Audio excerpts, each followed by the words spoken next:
آقا علیہ السلام نے فرمایا اگر کوئی چڑیا کے گھونسلے کے برابر بھی مسجد بنائے، حالانکہ چڑیا کے گھونسلے برابر مسجد ہو نہیں سکتی، مگر ترغیب کے لیے حضور علیہ السلام نے فرمایا اگر کوئی چڑیا کے گھونسلے کے برابر مسجد بنائے تو بھی اللہ اس کے لیے جنت میں محل بناتا ہے۔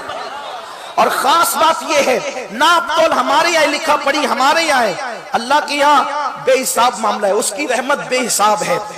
اگر کوئی خلوص دل سے مسجد میں ایک اینٹ بھی دے دے تو بھی اللہ اس کو پوری مسجد تعمیر کرنے کا ثواب عطا کرے۔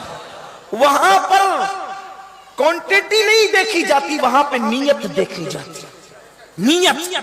بس گفتگو سمیٹتے ہوئے ٹائم ہو گیا ہے کہ آپ کو بتاؤں کہ ایک اینٹ بھی لگا دو مسجد میں تو اللہ پوری مسجد تعمیر کرنے کا ثواب دیتا ہے۔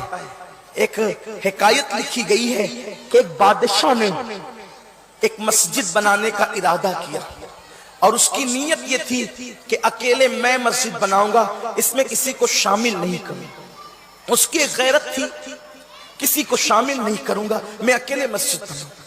ایک لکڑہارا تھا، اس نے سوچا کہ میں پوری مسجد تو بنا نہیں سکتا، بادشاہی کو چند اینٹیں دے دوں تاکہ مسجد میں کچھ اینٹیں میری بھی لگ جائے۔ یاد رکھنا، غریب وہ نہیں ہوتے جن کی جیب میں پیسے نہیں ہوتے، غریب وہ ہوتے ہیں جن کو اللہ کی راہ میں خرچ کرنے کی توفیق نہیں ہوتی۔ اس لیے کہ جیب کی غربت تو کوئی حیثیت نہیں رکھتی، اصل غربت دل کی غربت ہے، اصل غربت دل کی غربت ہے۔ تو وہ شخص لکڑہارا تھا، لکڑہارا تھا وہ، لیکن اس کا ایک ذوق تھا کہ میں اتنا بڑا کام نہیں کر سکتا تو میں کچھ اینٹیں ہی لگا کر کے مسجد میں اللہ کی خوشی حاصل کروں۔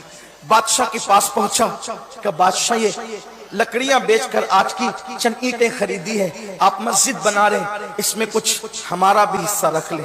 بادشاہ نے کہا بھائی ہم اعلان کر چکے ہیں، کسی کو شامل نہیں کریں گے، اکیلے بنائیں گے۔ اس نے کہا ٹھیک کوئی بات نہیں۔ نکلا، دماغ لگایا اب ان اینٹوں کا کیا کروں، لکڑیوں میں اینٹیں باندھی اور سر پہ رکھا، جہاں مسجد کی اینٹیں رکھی ہوئی تھی وہاں جا کے خود کو گرا دیا، گٹھی کھل گئی، لکڑیاں باندھ لی، اینٹیں شامل کر دی، مسجد تعمیر ہونے لگی۔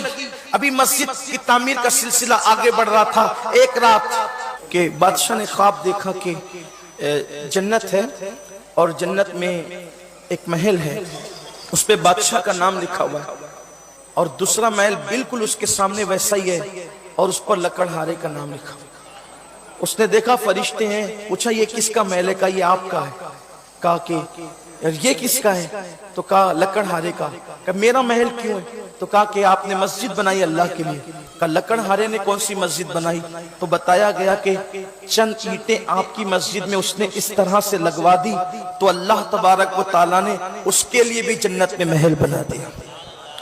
تو حضور علیہ السلام مسجد سے محبت کرنے والوں سے بہت خوش ہوتے تھے۔ حضور علیہ السلام نے فرمایا جس کو مسجد سے محبت کرتے دیکھو اس کے ایمان کی گواہی دے دو۔ اور مسجد بنانا تو بہت بڑی بات ہے۔ حضور علیہ السلام ایک بار مسجد نبوی شریف میں آئے، دیکھا کہ مسجد میں روشنی تھی، چراغ جل رہا تھا۔ حضور علیہ السلام نے پوچھا حضور نے پوچھا علیہ السلام کہ یہ چراغ کس نے جلایا؟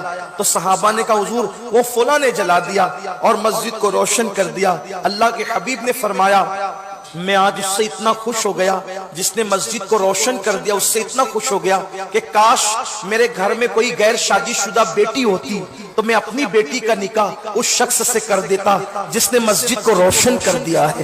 خوشی کا اظہار فرمایا۔ آپ اندازہ کریں جو مسجد کو روشن کر دے آقا اس سے اتنا خوش ہوتے ہیں، جو لوگ مسجد میں حصہ لے تعمیر کریں حضور ان سے کتنا خوش ہوتے ہوں گے۔